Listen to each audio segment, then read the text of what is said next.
साझे सुतिहाना रही हा तू जागल विश करेला मन बाबे पागल साझे सुतिहाना रही हा तू जागल विश करेला मन बाबे पागल हो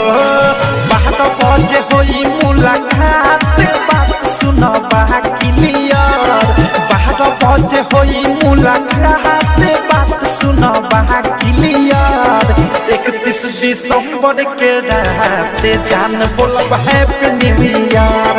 31 दिसंबर के रात जान बोलब हैप्पी न्यू ईयर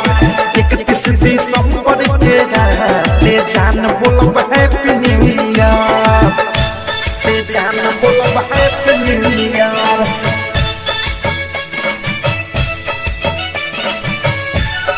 जान बोलब हैप्पी न्यू ईयर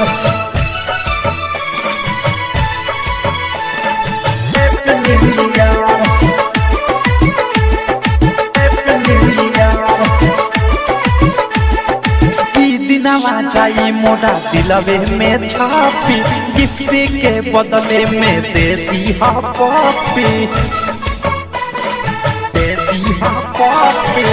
दिनवा जाई मोरा दिलवे में छापी गिफ्ट के बदले में दे दी हा पॉपी चुपके से आ जाई हा मिले अकेला महाबत के वादी पर जब हम ढेला हो जब हम ढेला मारा बढ़ेला हमारा बढ़ेला दू बेटा खोखम तो हम ही होखम आ जाई हनियार दू बेटा खोखम तो हम ही होखम आ जाई हनियार 31 दिसंबर के रात जान बोलब हैप्पी न्यू ईयर 31 दिसंबर के रात जान बोलब हैप्पी न्यू ईयर 31 दिसंबर के रात जान बोलब हैप्पी न्यू ईयर जान बोलब हैप्पी न्यू ईयर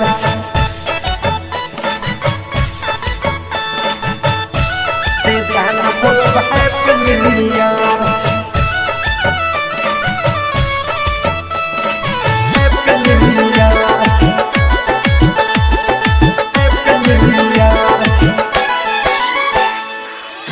नियन खिल जाई दू दिल मिल हो नया साल में खुशी के नए होई फील हो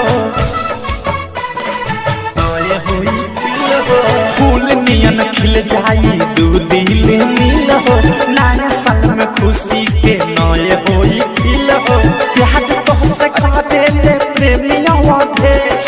असही बीती सारा दिन रमेश सारा दिन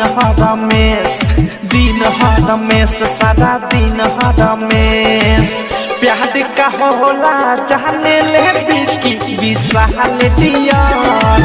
प्यार का होला जाने ले बिकी विशाल दियार 31 दिसंबर के रात जान बोलब हैप्पी न्यू ईयर 31 दिसंबर के रात जान बोलब हैप्पी न्यू ईयर 31 दिसंबर के रात जान बोलब happy new year happy new year happy new year साझे सुतिहाना रही हा तू जागल विश करेला मन बाबे पागल साझे सुतिहाना रही हा तू जागल विश करेला मन बाबे पागल हो 12 बजे होई मुलाकात बात सुनबा क्लियर 12 बजे होई मुलाकात बात सुनबा क्लियर 31 दिसंबर के रात जान बोलब हैप्पी न्यू ईयर 31 दिसंबर के रात जान बोलब हैप्पी न्यू ईयर 31 दिसंबर